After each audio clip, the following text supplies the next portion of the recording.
My roommate has a crush on my werewolf boyfriend and wants me to introduce her to a werewolf too. I turned her down. It's better to date a normal person. She was convinced I didn't want her to have a good life and held a grudge against me, so she secretly told my boyfriend, she doesn't like you, she's afraid of getting pregnant with your child, so she's been taking medicine every day, and that got me tortured to death by my boyfriend. When I opened my eyes again, I had gone back to when she asked me to introduce her to a werewolf. I smiled. Werewolves have rather particular tastes. I'll help you transform into the kind of look they like. Later, my boyfriend really did dump me and run straight into my roommate's arms. I turned and walked away, and before I knew it, I burst out laughing. One by Ching's words exploded in my ears, and I looked at her in disbelief. She frowned in displeasure. You're not getting jealous, are you? I'm not trying to steal your boyfriend, I just want to meet some other werewolves. I hear they're strong, full of tricks, and ridiculously rich. I came back to my senses and touched my neck. How great,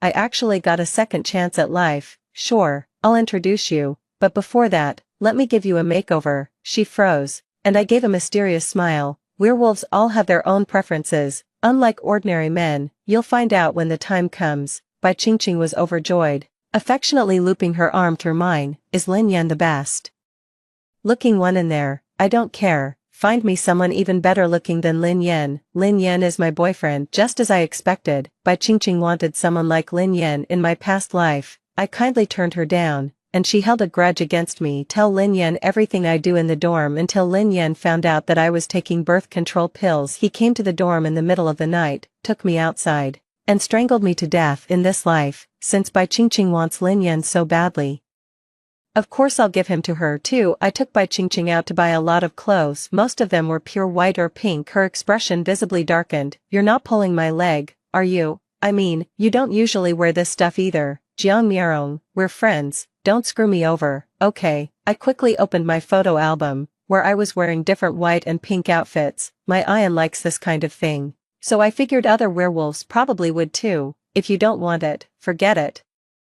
I made a show of returning the clothes, but Bai Qingqing snatched them away before I could. Yes, buy them all. After buying the clothes, I went to buy some medicine to make myself throw up. What are they up to now? Bai Qingqing's face changed the moment she read the instructions. I casually packed up all the medicine. He likes them thin, skinny and weak. A flicker of hesitation crossed Bai Qingqing's face. Just then, Lin Yan called, sweetheart, I'll pick you up downstairs at your dorm tonight. I've already bought the bag you liked last time. I sent the photo to your WeChat. Take a look and see if it's the one you wanted. I opened it right in front of Bai Qingqing. A bag worth tens of thousands, complete with a logo-branded shopping bag. Yep, thank you, darling. I quickly replied to his WeChat message and sent back an emoji. Bai Qingqing came back to her senses. He didn't just take all the medicine in the basket. He even went to other pharmacies to buy more. 3 By the time Qingqing and I got back, Lin Yan was already downstairs by the dormitory building. He was tall, and the expensive trench coat he wore, along with that unruly brown hair of his, made him hard to miss. After seeing me, he took a few long strides over and pulled me into his arms. Tilting his head, he murmured in my ear, why aren't you wearing the clothes I gave you? Rong is always so disobedient. It sounded like the tender murmur of a couple, yet it sent a chill down my spine. I hurriedly tried to explain. I just didn't have time to go back to the dorm and change. Of course I'd wash the clothes you gave me before wearing them. He kissed me on the ear and said, be good, I'll be waiting for you. I hurriedly pulled Lovestruck Bai Qingqing away. I was busy showering, doing my makeup, and changing clothes. Bai Qingqing rested her chin on her hand and looked at the view downstairs, occasionally chiming in, so, are all werewolves like Lin Yan? He's really good to you. I just saw that he even brought the bag he bought for you. These days, it's rare to see a man wait for a woman this long. He doesn't seem the least bit anxious. A bunch of girls just asked him for his contact info, and he turned them all down. I got myself all dressed up, exactly the way Lin Yan likes. As I was leaving, I glanced at Bai Qingqing with a smile. If you're not the one involved, you have no idea what kind of life I've been living. You really want a boyfriend like him? How about I give him to you? For she froze for a moment, and the light in her eyes flickered before being hidden again. Forget him, someone else will do. As soon as he finished speaking, he hurriedly grabbed the cup on the table and took a drink. I took it all in, curled my lips, and left. Lin Yan took me back to his place, and the scale was sitting right by the door. He glanced at it, his eyes full of intimidation. I took off every piece of jewelry and anything else I could remove, but I was still 1 or 2 liang over the limit. I've really been careful lately, he smiled as he came closer to me and lifted me up with one arm. His lips brushed my ear as he said in a low voice, I know you're trying really hard, but could you just put a little more heart into it? Didn't you eat a piece of bread yesterday morning? It's too high in calories, so let's just not eat it. Okay, I shrank back, looking over in disbelief. He really was spying on me. Lin Yan kept smiling gently, and I found myself nodding. Okay, I won't eat it. He pressed his lips to mine and pulled me closer. Good, but there's still going to be a punishment today. I shivered and pressed my lips together, not daring to say a word. Bai Qingqing was right, Lin Yan had incredible stamina, to the point of seeming tireless. The butler had already brought the clothes over. It was a pure white feathered style. Lin Yan had been really fond of this style lately. He crooked his long fingers at me, beckoning me over. I obediently stepped forward, took off my clothes, and let him put them on me. 5. I didn't fall asleep until after midnight. My body was covered in bruises and welts. It hurt at first, but now I'm used to it. At 8 in the morning, I pushed open the dorm room door, and Bai Qingqing immediately poked her head out from behind the curtain. Her gaze fell on my neck, and a flash of envy and resentment flickered in her eyes, but she quickly put on a smile again. You're back. If this keeps up, what if you get pregnant? I gave a small, wry smile. It's fine, if I do get pregnant, he'll marry me. But you're still in school, aren't you? I looked up at her and gave her a knowing smile. Bai Qingqing immediately explained, I didn't mean anything by it, I just think school should still come first. She had said the same thing in my previous life, so I trusted her and told her I was taking birth control pills, take them on time every day, and it's basically impossible to get pregnant. But that very night, Lin Yan barged into our dorm, grabbed me by the throat, and dragged me away. Do you hate me that much? You won't even bear me a child, Miarong. You really don't know how to behave. In the woods, his eyes gleamed coldly as he gripped my throat and pinned me against a tree. If I ever got a second chance, I wouldn't fall for it again. That may be true, but if I could marry Lin Yan, he could send me abroad to study straight away, and no matter how hard I try, I'll never earn the kind of wealth he can give me. By the way, I brought gifts for all of you. After saying that, I took out the gift boxes from my bag, one luxury bracelet for each of them. Bai Qingqing's eyes nearly popped out of her head as she stared in disbelief and looked at it again and again. This one must cost over 10,000 yuan, right? What's the big deal? Ian's always generous with me, unlike the other werewolves. What's wrong with the others? She asked instinctively, and I felt a little torn. 6. But under Bai Qingqing's urging, I still spoke up. Actually, Ian is one of the wealthier wolves. His family has a long history, and they've accumulated a great deal of wealth over the generations, and since he's also the young chieftain, he's rich and quite generous. But even werewolves can be poor, just like humans. Bai Qingqing's expression changed slightly. And the person you were going to introduce me to, I hurriedly said, of course it's someone from Yan's family, he's his cousin. After saying that, I took out the photo and showed it to her. Bai Qingqing looked at him for a while, then said with a forced smile that he was pretty good too, but I knew she wasn't interested in him. Although Lin Yan's cousin was good looking too, he leaned more toward the cute, puppy dog type, nowhere near as wild and untamed as Lin Yan. I'm heading out first. Bai Qingqing's phone rang. She glanced at it and hurried off. I saw it was almost time for class, grabbed a piece of bread at random, and headed for the classroom. There were still 5 minutes left before class started. I had just torn open the bread when I suddenly froze. I almost forgot. Lin Yan doesn't want me eating bread. I glanced over everyone in the classroom, but I had no idea which one of them was his lookout. After thinking it over, I put the bread away and just drank some water. Just then, a message from Lin Yan popped up on my phone. What a good baby. In an instant, I felt a chill run down my spine, my hands trembling. I sent him a meme, but if I skipped breakfast, I'd be too hungry. It wasn't until a tempting aroma drifted in from next door that I instinctively looked over. All I could see was the soft, fragrant cake, sweet even from the smell. Do you want some? My stare made them a little embarrassed, and they asked politely. I licked my lips and shook my head. Lin Yan's punishment was terrifying. I'm still sore all over, so I don't dare eat, but in the blink of an eye, my vision went black and I passed out. 7. When I woke up again, I was in the school infirmary. Why do young people these days keep skipping meals? How is anyone supposed to stand that? And you, gobbling it all down yourself, and not even willing to share a little with your girlfriend. My temporary seatmate got a scolding from the doctor, then blushingly tossed the cake into the trash. When he saw me wake up, his eyes lit up at once. "Are you okay? I bought you some porridge." I could smell it. It was the smell of lean pork porridge. My stomach let out an embarrassingly loud rumble, and I struggled to sit up. Then, just at that moment, Lin Yan's voice suddenly rang out. "She doesn't like those." I froze all over and instinctively looked over. In a few long strides, Lin Yan came over to me and helped me to my feet. Under his gaze, I gave a stiff nod and smiled apologetically at my classmate. "Yeah, I don't really like those, thanks, though, my boyfriend's here." My classmate froze for a moment, then quickly picked up the porridge and stood up. "Oh, okay, then I'll head off first." Even after he left, the room was still filled with the tempting aroma of carbs. Lin Yan helped me back to bed and brought me a salad and some juice. "From now on, you're not allowed to skip meals." I paused, feeling utterly irritated. When I saw Bai Qingqing had come too, it was obvious she had taken great care with her appearance. "Miarong, I heard you fainted. Are you okay?" The words were addressed to me,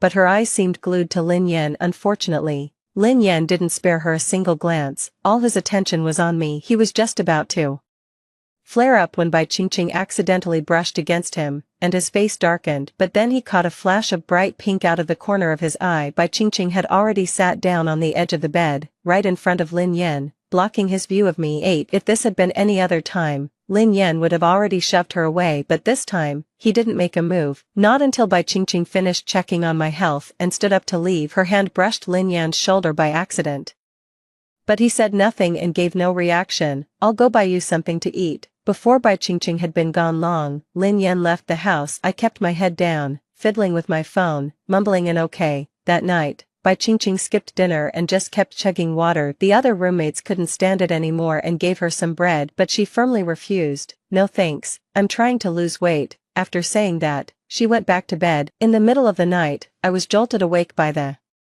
sound of vomiting. In the moonlight, I saw Bai Qingqing hunched over the sink on the balcony. After a splash of water, she held on to the wall and made her way back to her seat. On the table were the 2 bites of bread she couldn't resist eating, and the opened emetic pills. I quietly drew the bed curtain closed, thinking of the person I had been a year ago. Back then, my college entrance exams were just around the corner, but my parents had divorced, and neither of them was willing to pay for my living expenses. My dad told me to go find my mom, and my mom told me to go find my dad. Half-starved, I walked all the way to my grandmother's home in the countryside, where I ran into Lin Yan at the foot of the mountain. He was handsome, with deep, dark eyes beneath his brown hair. As I passed by him, I blacked out. When I came to again, I was at his place, with a salad and beef in front of me. "Be my girlfriend, and you can eat." I forced myself to ignore my hunger and thirst and shook my head. "I can't get into a relationship this early.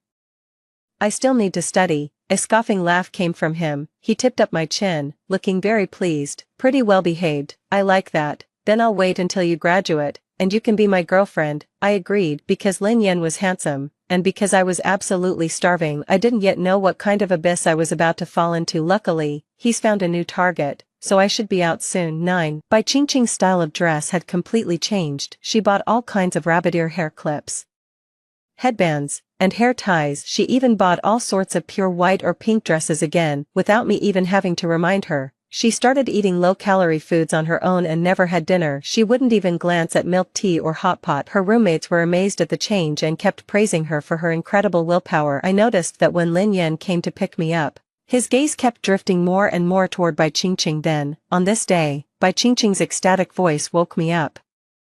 80 Jean, I've really slimmed down to 80 Jean." Irritated, I threw off the blanket and looked over. The moment her ecstatic eyes met mine, they turned smug and secretly pleased. "I heard you put on some weight lately. No wonder Lin Yan's been giving you fewer and fewer gifts. You can't even keep your weight under control." I pressed my lips together and lowered my eyes, letting just the right amount of sadness show. She took a photo of her weight, then picked up her phone to chat. At a glance, I could see the other person's chat avatar, a lush, verdant green. I was almost certain the person on the other end was Lin Yan. I lay back down on the bed, hoping Bai Qingqing would try a little harder and get Lin Yan to cancel our date tonight. She was right. I'd put on weight again lately. Lin Yan's requirement for me was to be 165 centimeters tall and weigh no more than 90 Jean, but now I already weigh 91 Jean. I can't even imagine what kind of punishment I'd face if I stepped on the scale tonight, but Just then, my phone rang, the names flashing above made my heart sink. 10, I'm downstairs, is the baby up yet?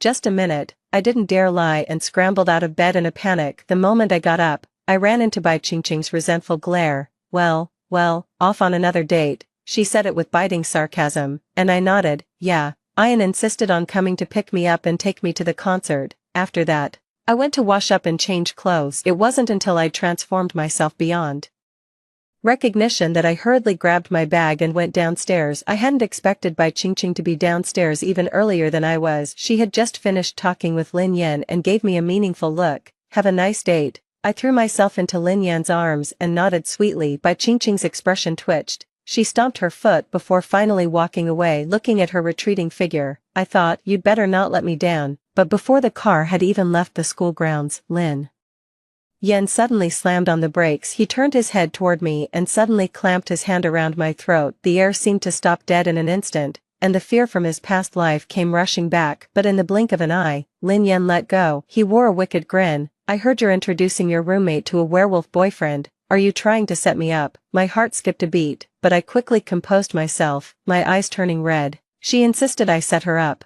I already showed her that photo of one of your younger brothers last time, but she wasn't interested. I pulled up WeChat, and sure enough, the photo was still there in my chat history with Bai Qingqing. Lin Yan only gave it a passing glance and let out a mocking laugh. You still have the nerve to look at other men when you're with me. I moved closer to him ingratiatingly and said in a wrong tone, I just wanted to get to know everyone, didn't I? Don't you want this to last between us? He gave me a long, hard look, then went back to his seat. I wasn't sure whether he believed me, but for the moment, I was safe. But when I arrived at his house, I couldn't stop shaking. Can we skip the scale today? Just hold me yourself, then you'll know whether I've gotten heavier. I was wondering how could the touch be more accurate than a scale, but Lin Yan just smiled and leaned close to my ear. Baby, do you believe my hands are more accurate than a scale? You've gained weight, one whole gene. I shrank back, and the hairs all over my body stood on end. Lin Yan's hand slid along my waist,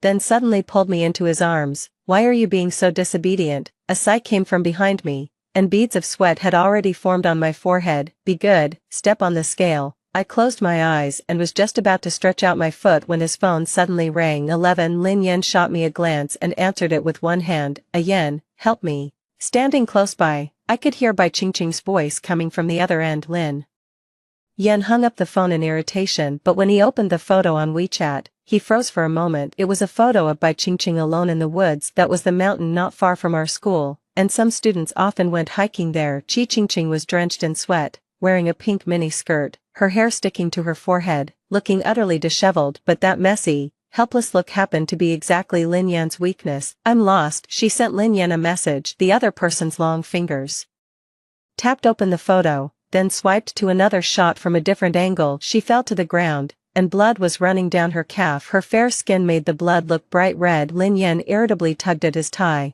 and I quickly looked away, struggling to contain my overwhelming joy. I asked blankly, is something the matter? He stepped closer, drawing me into his arms. What? Hoping I'd leave. I dodged his breath. No, but hardly anyone ever comes looking for you. I was afraid I'd hold up your work. I can wait here until you come back. As soon as I finished speaking, I closed my eyes and waited anxiously. Be a good girl and wait for me. Lin Yan gave me a light pat on the face, and in an instant, he was gone. I was used to how fast he was, and just quietly closed the door. I gave the scale a kick, then sat on the sofa waiting. Just then, a message from Bai Qingqing came through on my phone. I'm injured, so I'm borrowing your boyfriend for a bit. You don't mind, do you? I heard werewolves are really fast. I wonder how long she'll make me wait. 12. Clearly, Bai Qingqing hadn't waited very long. She took a photo of Lin Yan holding her calf and sent it to me right away. I've got my eye on your boyfriend. You don't mind, do you? I still didn't reply to her. After all, if I looked too happy, Lin Yan would get angry. I couldn't handle the consequences of his anger. More than a year ago, on the night right after the college entrance exam, he came to me and dragged me into the woods. He couldn't wait and pinned me down. I was angry and slapped him across the face. But the moment I did, I regretted it. Because of the way he looked at me, I had no doubt he could eat me alive, so I apologized immediately. Sorry, I just haven't gotten used to it yet. He licked his lips. Then get used to it now. He kissed me hard, brutally ignoring my feelings. It felt like my whole body was being torn apart. and I eventually blacked out. I woke up in the hospital with multiple fractures all over my body. I spent the entire summer vacation bedridden. I didn't know you were this fragile, but I kind of like it. What he said made me want to curse him out, but I didn't dare. He bought me a bunch of luxury goods. Anything I so much as glanced at would show up in front of me the next day, but he doesn't like me eating anything high in calories, even when I'm sick. I'm only allowed to eat vegetables. A girl who eats grass is cuter. All the clothes he bought for me were cute and girly. He'd force me to put them on, then glare at me fiercely. I really want to tear you apart. After I recovered, he really did tear one piece after another to shreds. 13 Lin Yan didn't come home all night. At daybreak, Bai Qingqing sent me a picture of clothes torn into pieces all over the floor. Ah Yan tore it. He was really strong. With a shy expression, the weight on my mind finally lifted. I was just about to laugh when the door was pushed open, and I quickly stopped. Lin Yan looked at me with a complicated expression. I tried hard to recall every heartbreaking thing that had happened, and finally forced out tears. Where did you go? His lip was still split, and his hair was a mess. It's easy to imagine how intense the battle must have been last night. Before he could answer, I was already on the verge of tears as I held my phone up to him. Lin Yan's pupils shrank slightly. I'll make it up to you. I lowered my gaze in disappointment. Let's break up. After saying that, I pushed him away and turned to run. He didn't come after me. I breathed a sigh of relief. Bathed in the morning sun, I finally couldn't hold back a smile. Right then, a transfer notification from Lin Yan came through on my phone. 10 million. Okay, I agree. I couldn't hold back any longer and burst into tears. Tears of happiness. Lin Yan is domineering and obsessively possessive, but he also absolutely means what he says. Once I said we were done, he'd never come looking for me again. I immediately found a restaurant and ate to my heart's content. Even after eating until I threw up, I was still ridiculously happy. 14. Did you read all the messages I sent you? Bai Qingqing looked very happy too. I glanced at her. Congratulations, you got what you wanted. You're really willing to let it go. I gave her a sympathetic look, then went back to bed and slept. She had no idea how tense I was last night. I was afraid Lin Yan would suddenly come back, find that nothing had happened with her, and keep looking for me. Well, Bai Qingqing has a few tricks up her sleeve. My request to switch dorms was approved quickly because Bai Qingqing was making a lot of noise. Everyone knew she had stolen my boyfriend. Even the advisor didn't want things to blow up into an incident. I got rid of all the childish clothes in my closet and stopped holding back on food. My classmates all thought I was heartbroken over a breakup, so I was binge eating. Only I was hiding under the covers at night, still laughing, but the sense of crisis came quickly. One day, while I was eating at a restaurant, I saw Lin Yan appear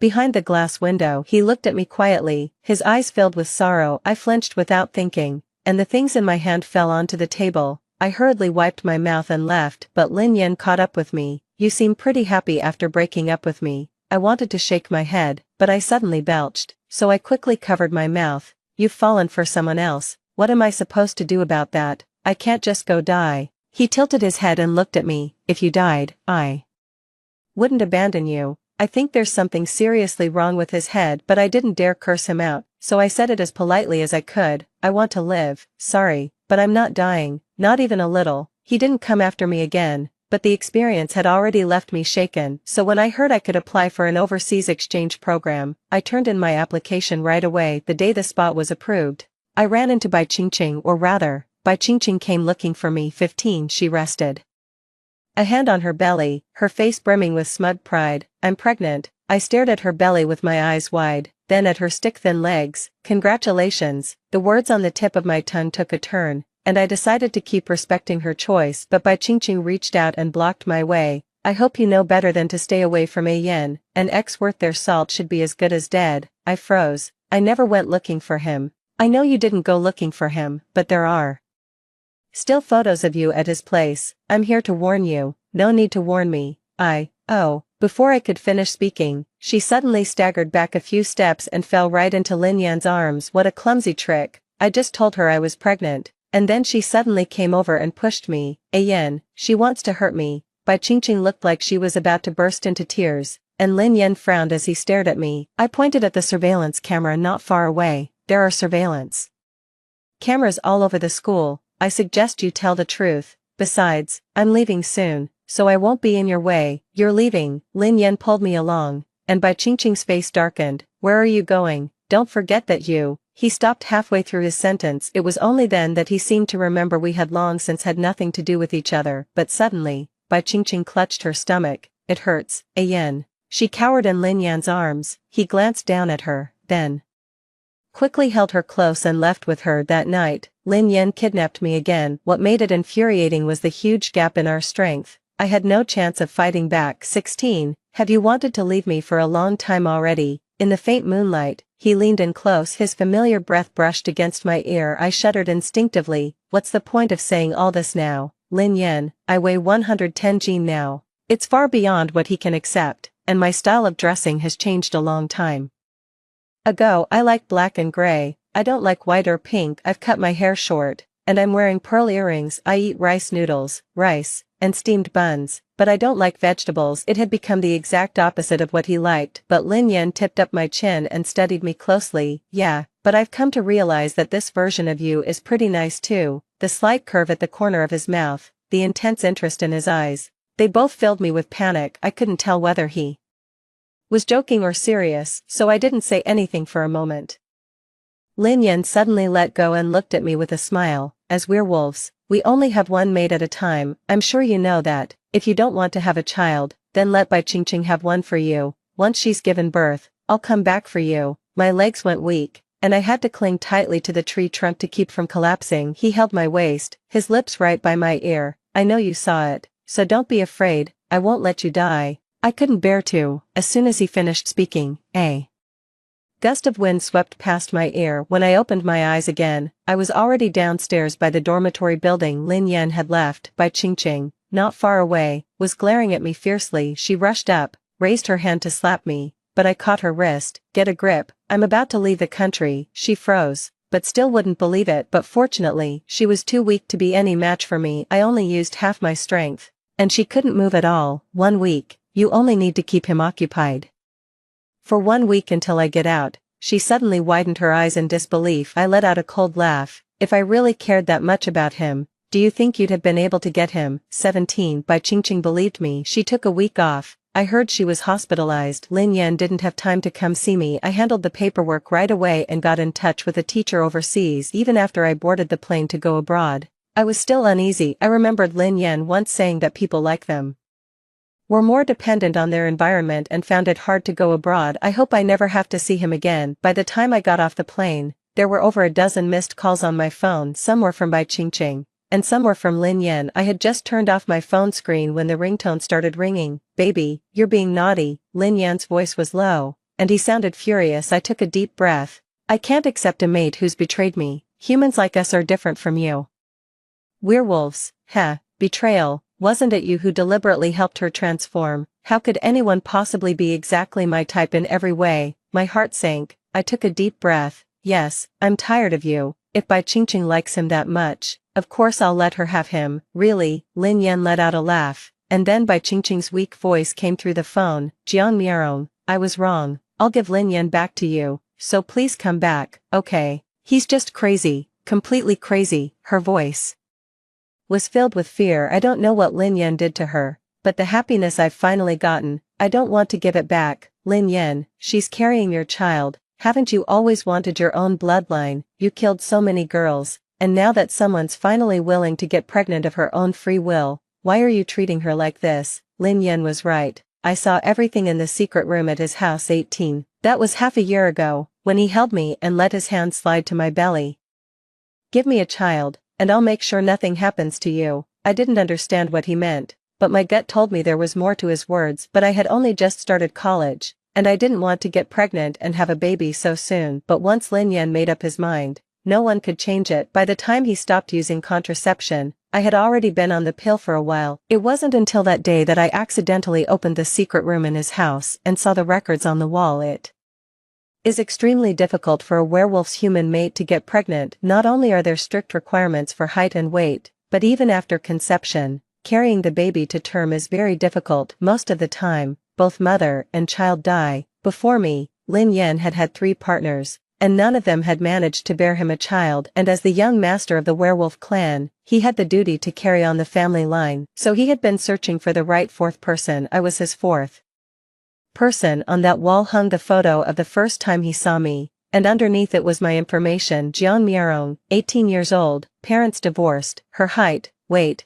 and uterus are all top-notch. That encounter had been deliberately arranged by him. Even the time and place of every encounter had been prepared in advance by him. The strict weight requirements were also to prepare for pregnancy. From then on, I did everything I could to escape while secretly using birth control, but I never expected Bai Qingqing to take a liking to Lin Yan. In my past life, I kindly tried to talk her out of it, but she thought I was doing it on purpose. After she tricked me into admitting I was on birth control, she turned around and told Lin Yan the truth. He got me killed by Lin Yan. 19, aren't you afraid she'll die? Lin Yan's dark, sinister voice came from beside my ear. A chill of cold sweat broke out across my back, and I instinctively looked over my shoulder. Thank goodness it was only a voice coming from my phone. I closed my eyes for a moment and let out a sigh of relief. If she dies, you won't survive either. Ha, so you really are something else. A gritted, furious voice came over the line, and he hung up. Lin Yan doesn't know this, but over the past year and more, I've dug through a lot,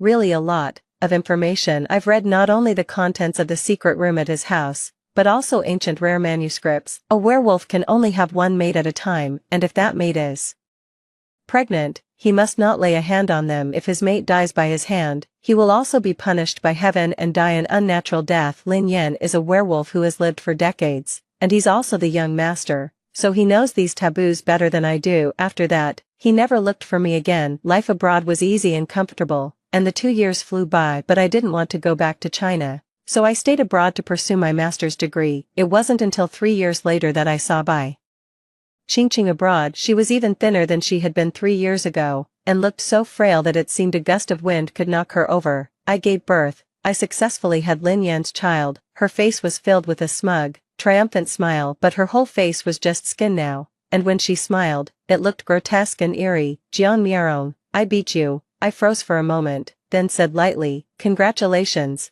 but she suddenly grew agitated. Then why do I feel so awful? What are you trying to brag about? You knew all along, didn't you? Lin Yan never loved me at all. He knew everything. He knew you didn't want to have a child, and he couldn't bear to see you suffer, so he went along with it. What he never expected was that you'd actually dare to run. 20. My hand clenched suddenly. As for Lin Yan's so-called concern and love, all I felt was disgust. When he tormented me, he didn't care at all whether I lived or died. He tightly controlled my diet and kept a close eye on everything I did. It all fills me with fear.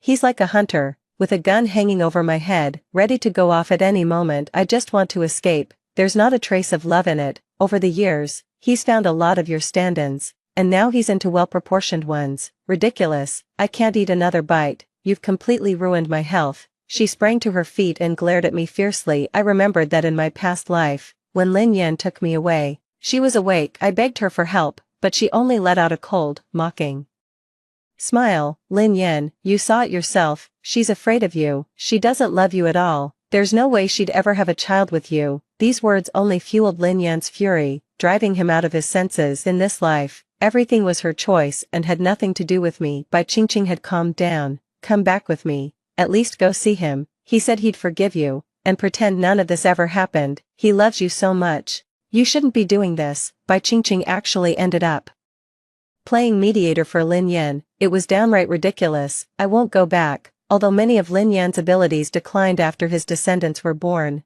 they were still not what they used to be. But I still don't want there to be even the slightest chance of any contact with him. But suddenly, Bai Qingqing knelt down. 21. Please, if you go back, only then will he let me see the child. Jiang Miarong, I just want to see my child. I turned and walked away. She couldn't catch up with me later. Bai Qingqing tried to contact me a few more times. In the end, I just took some time off and went traveling for a while. The next time I heard anything about her, it was news of her death. She died at Lin Yan's side. Before she died, she sent me a text message. Jiang Miarong, I'm not like you. I love him. Even if he doesn't like me, I'd still do anything for him. Our child will be the next leader of the werewolves, and I'm more than content with that. I deleted the text message. The busy pace of life quickly made me forget all about it. It wasn't until 10 years later that I suddenly had a dream. In the dream, Lin Yan came to say goodbye to me. His eyes were red. I understand now.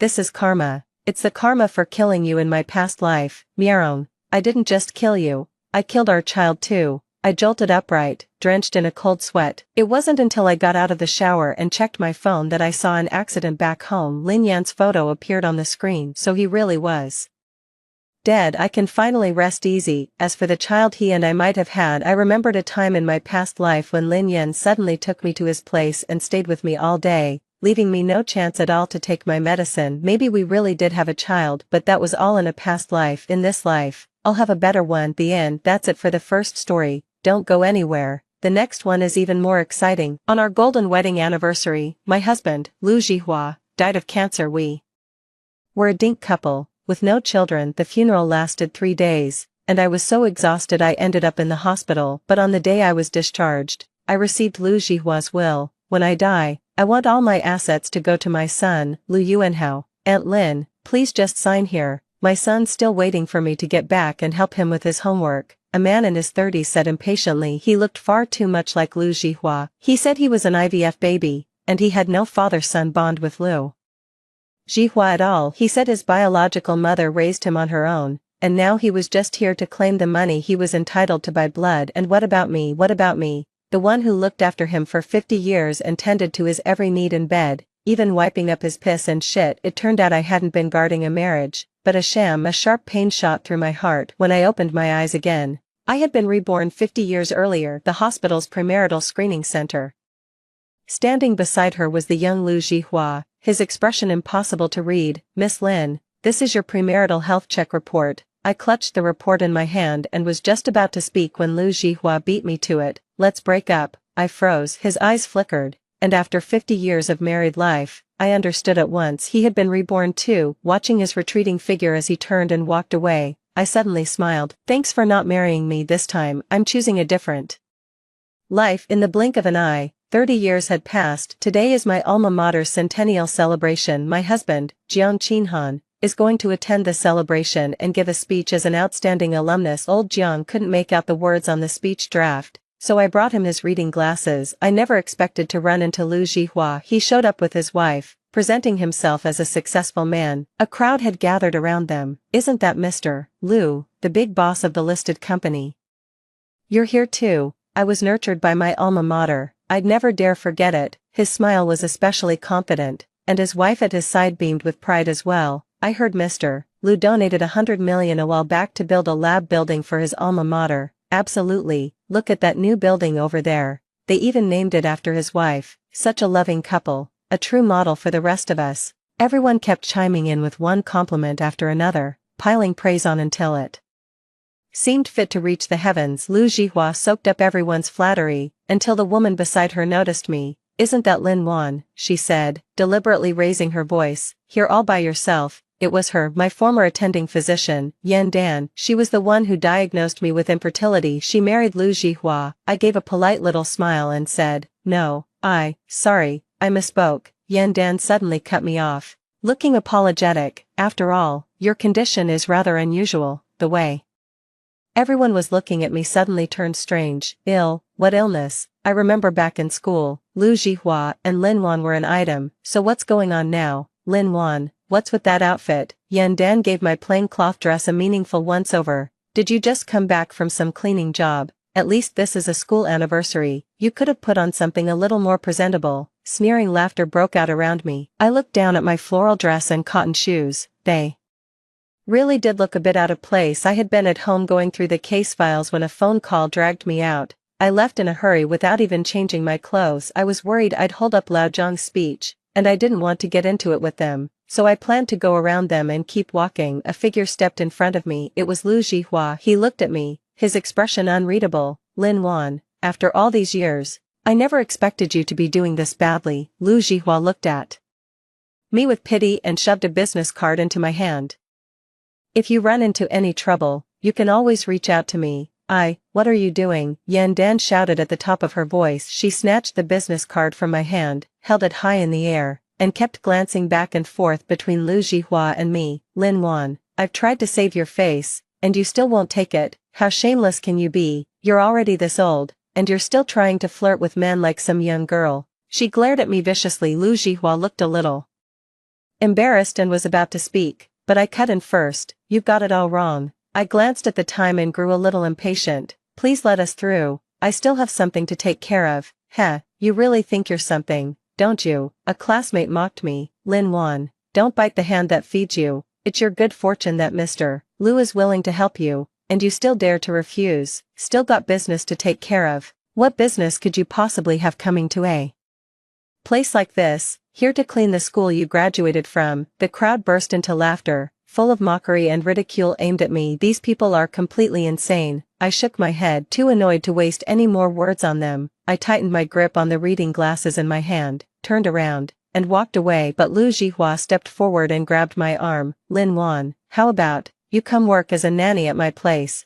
You're quick on your feet and good at taking care of people, so you'd be perfect for looking after the daily needs of our whole family. I know you can't have children. How about this? If you take good care of our family, then when you get old and can no longer move around, I'll have my son provide for you in your old age and see you off when the time comes. I yanked his hand away and stared at the man in front of me in disbelief. Mr. Liu, maybe you should get your head checked first. What you just said has really lowered my expectations of your intelligence. I let out a cold laugh. And also, you, what the hell is your son? Does he think he's worthy of seeing me off in old age? Just thinking about the final will from my last life made me feel sick. How dare you insult my son? Yan Dan turned livid with rage and stepped forward, then suddenly slapped me. My cheek burned with pain. For all her reputation as a renowned medical doctor, she was acting like a shrew. I gave her a cold look. I have a husband and a son. I don't need anyone else worrying about my retirement. You have a husband and a son. Yan Dan looked as if she had just heard the funniest joke in the world. She shook off my hand and said with a mocking expression, Lin Wan,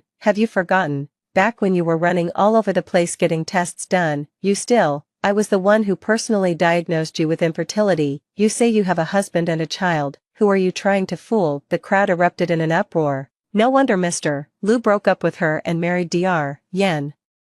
Dr. Yan is an authority in reproductive medicine and has solved countless difficult and complicated cases. Lin Wan can still keep talking tough. She really has me opening. I glanced at her. Exactly, Dr. Yan is an expert in reproductive medicine and has won countless awards in the field. Lin Wan is really shameless to dare to say something like that in front of Dr. Yan. I looked at Yan Dan with a calm expression. Do you know how many years you can get for medical fraud? Yan Dan's expression flickered, a trace of panic flashing in her eyes. What fraud? Just as I'd guessed, in my previous life, Yan Dan was my attending physician. From the time I was diagnosed with infertility to the moment I finally gave up treatment, I spent a full 3 years going through it all, and the one who had been handling my diagnosis and treatment the whole time was Yan Dan. I trusted her too much. And she was an authority in this field, so I never questioned the details, let alone noticed the secret dealings between her and Lu Jihua. Yan Dan's face grew increasingly grim. She forced a calm smile. Lin Wan, are you so angry you've lost your head? I'm the expert here. If I say you can't have children, then you can't. Fake results, what a joke. Don't you go spouting nonsense here. If you slander me, I can take legal action. Really? Then where did my son come from? You don't even have a son. The crowd gradually fell silent, and all eyes turned to me. I sighed, took out my phone, and put the call on speaker. Son, are you busy? A pleasant young man's voice came from the other end of the line. Mom, what's up? Nothing much. I just wanted to ask. Today is the school's centennial celebration, and your dad's going to give a speech in a bit. Are you coming to watch? Of course I am. I'm an invited guest, specially asked by the school. There was that familiar, faint note of pride in his voice, and I couldn't help but laugh. That kid's always been exceptional since he was little and never gave me any real trouble. I'm here to bring your dad his reading glasses. Perfect. I'm almost there. Where are you? I'll come find you right away. Okay, see you in a bit. After hanging up, I looked at Yan Dan with a half smile, half smirk. Did you hear that? My son is Jiang Minan. He's the president of Jiang Group, and one of the guests at the school celebration. Lin Wan's son is Jiang Minan. This. How is that possible? Still, come to think of it, Lin Wan may not be dressed very well, but that watch on her wrist looks pretty valuable. The crowd started talking all at once, and the look in their eyes when they turned to me shifted from mockery to confusion. Only Yan Dan let out a cold snort, as if she'd just heard the funniest joke in the world. Lin Wan, if you're going to make up a story, at least make it believable. The richest man in a city, Jiang Minan, the CEO of Jiang's group, would be your son. Why don't you just say you're Wu Zetian? Do you know who Jiang Minen's father is? That's the famous Professor Jiang, a giant in the academic world. Today is the school's centennial celebration, and he's even going to give a speech on stage. You say you're Professor Jiang's wife. You think you're worthy of that? What a joke. Lu Zhihua also tried to talk me down with a helpless look on his face. Lin Wan, seriously, stop losing it. I know you made up this lie on purpose just to get under my skin, but Professor Jiang is someone who, how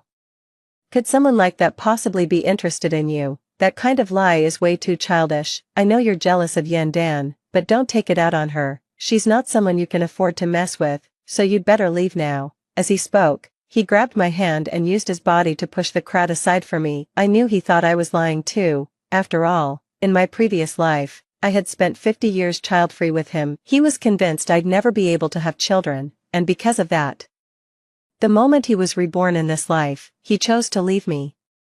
Mom, a familiar voice rang out. I quickly turned around and saw my son, drenched in sweat, walking briskly toward me. Mainland, I looked at the grime on his face and the loose-fitting security guard uniform hanging off him. Why are you dressed like that? So this is your son, Jiang Mainland. Yan Dan looked at me with a faint, knowing smile. Lin Wan, where on earth did you find this actor? Their manners are appalling. Just to save time, they showed up still wearing the clothes from the previous shoot. Don't you even bother to find out who you're supposed to be playing. Son, are you okay? I ignored Yan Dan, grabbed Jiang Minen's hand, and gave him a nervous once-over, worried something might have happened to him. Mom, I'm fine. I just rescued a child who had fallen into the water on the way here and got my clothes soaked. I didn't have time to go back and change, so I borrowed a set of clothes from a security guard and came straight over. He patted my hand and reassured me, don't worry, I've already had my assistant send over a change of clothes. Glad you're okay. I let out a breath of relief. Acts of righteous courage like that,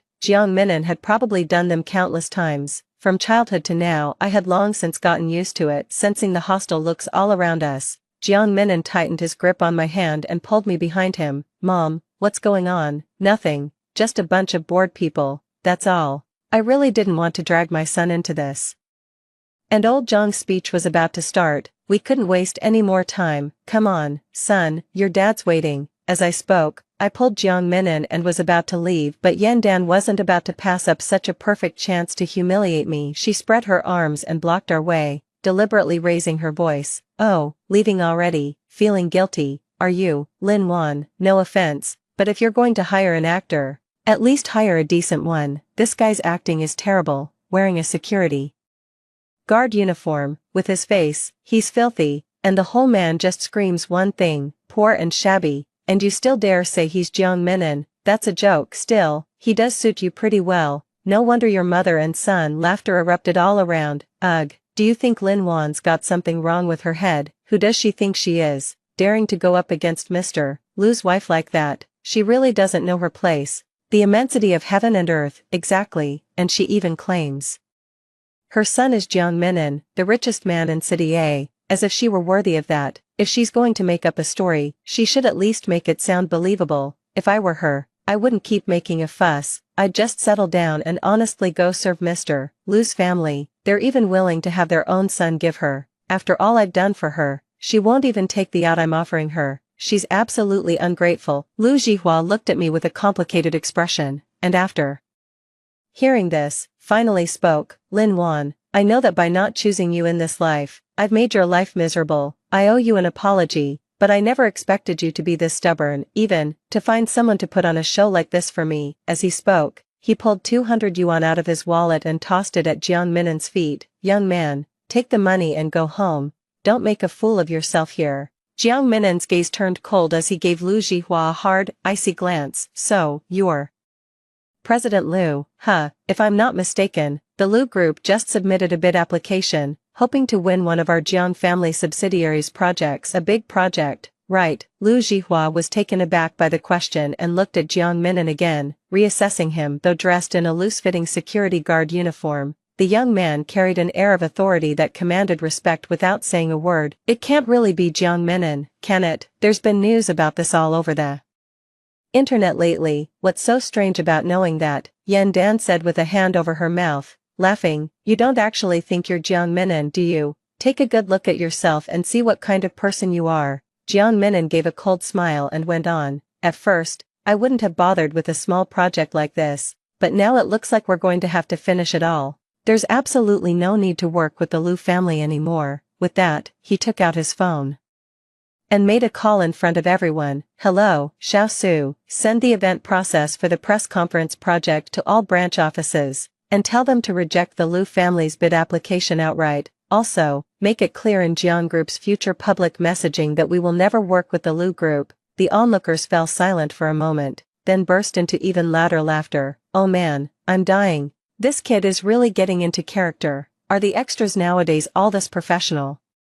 What a shame he isn't acting for real. Lin Wan, that money was wasted. This kid's acting is way too over the top. Liu Zhihua shot Jiang Minnan a disdainful glance, as if he had just heard the biggest joke in the world. Young man, there's a limit to bragging. Who do you think you're fooling with that act? Yan Dan let out a sneer as well. Exactly, and Jiang Group will never work with our Liu Group. Does Mr. Jiang know you're out here spouting nonsense? Just as the ceremony was about to begin, I stopped Jiang Minnan, who still wanted to argue with them. Son, take your dad's reading glasses to him first, then go change your clothes. Leave this to me. But, Mom, be good and go on. Don't keep your dad waiting. Though he was worried about leaving me alone, Jiang Minnan still obediently went off. I knew Yan Dan had made up her mind today to make things difficult for me. Anyway, the celebration was about to begin, and when my husband Jiang Qin Han showed up, my identity would naturally be confirmed. But there was another reason for sending Jiang Minnan away. I didn't want my son to hear what I was about to say. Mr. Liu, I don't know why,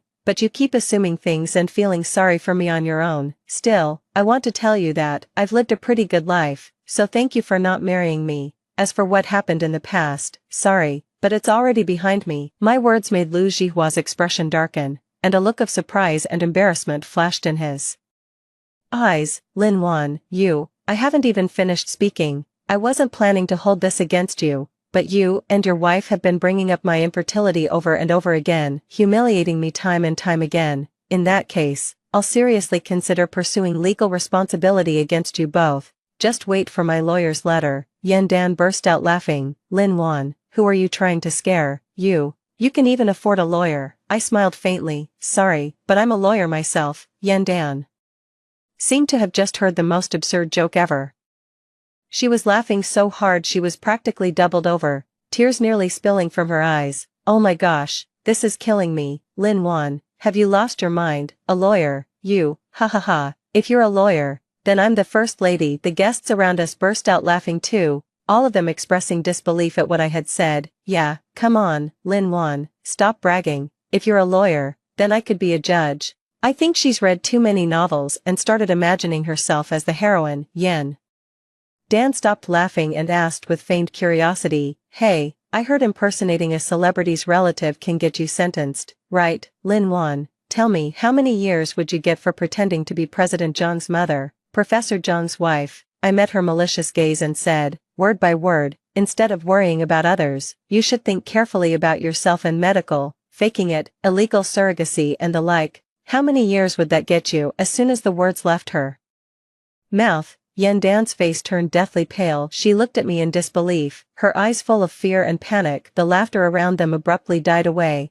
and everyone looked at one another in confusion, not understanding what had happened. Why, you're talking nonsense. Yan Dan's voice trembled, her eyes darting around as she didn't dare meet mine. Whether I'm talking nonsense or not, you know that yourself. Yan Dan, did you really think no one knew about the things you did? Lin Wan, what do you mean by that? Liu Zhihua said coldly. I smiled and looked at Liu Zhihua. What if I told you that the one who was infertile back then wasn't me? In this second life after being reborn, I married Jiang Qinhan and gave birth to Jiang Minnan without any trouble. From that moment on, I knew the infertile one wasn't me. In my previous life, the son Liu Zhihua had outside claimed he was born through IVF. After some investigation, I discovered that Liu Zhihua had been born with congenital. The sperm motility is too low. Natural conception isn't possible unless we go through IVF with ICSI. And during the premarital medical exam, Yan Dan deliberately altered our report. She changed the infertile person to me. Following this lead, I kept digging. It turned out that Yan Dan's private hospital had been involved in illegal surrogacy all along. What do you think? Do I need to make it any clearer, Mr. Liu? Perhaps recalling how things had unfolded in his past life, Lu Jihua's expression gradually darkened. The people around them were whispering among themselves, what does she mean by that? Isn't she the one who's infertile? Wasn't her report diagnosed by Dr. Yen? Yeah, Dr. Yen is an authoritative expert in reproductive medicine. If he made the diagnosis, how could it be wrong? That said, it seems Lin Wan mentioned from the start something about Dr. Yen and medical falsification. And what's this about illegal surrogacy? Is Dr. Yen really doing something illegal like that? Yan Dan glared at me with such venom in her eyes, as if they were poisoned. Lin Wan, you bitch. She lunged at me, raised her hand, and tried to slap me again. I dodged it, but she flew at me like a madwoman, shoved me to the ground, grabbed my collar, and tore at me furiously. You're nothing but a lying fraud. Pretending to be Professor Zhang's wife is bad enough, but you even dare to spread lies about me here. Just wait and see. Today I'm going to rip your mouth to shreds. Yan Dan roared, her face twisted with such fury that she had nearly lost all reason. She was grappling with me while riling up the noisy crowd around us. What she says can't be trusted. Don't let her fool you. How dare she pretend to be Professor Zhang's wife and President Zhang's mother? Let's grab her and send her to the police. If Professor Jiang and President Jiang knew what we did, they'd definitely thank us. Someone, stirred on by her, actually stepped forward, and the situation was on the verge of spiraling completely out of control. Yan Dan hissed viciously in my ear, Lin Wan, and you think you're fit to fight me? If I could send you to the depths of hell back then, I can do it again now, and make your life worse than death. Stop. A dignified, refined male voice rang out, and the entire hall fell instantly silent. Hearing the voice, everyone turned around and couldn't help drawing a sharp breath. Professor Jiang Qinhan, a towering figure in academia and tonight's distinguished guest of honor, was now striding toward me with a grim expression on his face. Come here. But Jiang Minan was young after all, and he ran much faster than him. By then, he'd already changed back into his suit, and his tall, imposing figure was rushing toward me. Move, touch my mom again and see what happens. He shoved Yan Dan aside, helped me up, and said, Mom, I'm sorry, I'm late, I let you down. Behind him, a crowd of people in black suits poured in. Jiang Minan's assistant had brought bodyguards, and they surrounded everyone up. Oh my god, he really is Jiang Minan, the president of the Jiang group. Someone gasped. Did he just call Lin Wan mom? So Lin Wan really is Jiang Minan's mother, the wife of Professor Jiang. Jiang Qinhan quickly walked over to me and wrapped an arm firmly around my shoulders. Wan, are you alright? It's all my fault. I shouldn't have brought you here today. It's okay. I reassured him. I'm fine. I'm actually not hurt at all. Yan Dan is nothing but a hollow vase. How could someone like me, who works out all year round, not be tougher? The principal came with Jiang Qinhan as well, looking remorseful. He apologized to me. I'm sorry, Lawyer Lin, we didn't know you were coming today. Please forgive us for not welcoming you properly. Since something like this happened, our school does bear some responsibility. I gave a polite smile, indicating that I didn't blame the school. Hearing our conversation, the crowd erupted into another uproar. Attorney Lin, I can't believe Lin Wan is actually a top lawyer. She's incredible. I never would have guessed Lin Wan really has a husband and a son, and that she's a big shot lawyer too. Lu Jihua had even just told her to go work as a housekeeper at his home. That's ridiculous. Exactly. If we're being honest, Yan Dan isn't even fit to carry Lin Wan's shoes, and yet she's still relentlessly humiliating her. Jiang Qinhan turned to look at Yan Dan, his gaze as cold as a blade. Ma'am, you just assaulted my wife in public. You'll have to pay for that. His eyes were blazing with anger. In 30 years of marriage, I'd never seen him so furious. As soon as he finished speaking, the assistant behind him had already taken out his phone and called the police. Yan Dan was trembling all over in terror, her face as pale as paper. Even her words began to stammer. Professor Jiang. This might be a misunderstanding. I didn't know she was your wife. Jiang Minan gave a cold laugh. A misunderstanding? When you thought I was just a security guard and humiliated me and my mother in front of so many people, why didn't you say it was a misunderstanding then? Are my eyes and everyone else's ears just for show? Yan Dan took 2 steps back. I am sorry, Mr. Jiang. I just acted on impulse. She turned to Jiang Qinhan again and begged tearfully, Professor Jiang, I'm sorry. I was blind to who I was dealing with and offended your wife. I deserve whatever punishment I get, please Forgive me this once. I can pay compensation. I can apologize. Please, don't call the police, Jihua. Please say something for me. But Lu Jihua just stared at me in a daze, his eyes full of disbelief. I know him all too well. He must have thought that once he left me, I'd end up spending the rest of my life alone and miserable. He never expected that I would not only marry a highly distinguished husband, but also have an exceptional son. Even I, in this life, am far stronger and more outstanding than I was in my previous one. In his dazed eyes, I could clearly see regret. A month later, Yan Dan was reported for illegal surrogacy and ended up behind bars. Her privately run hospital, which she had painstakingly built up, was also shut down. In the news,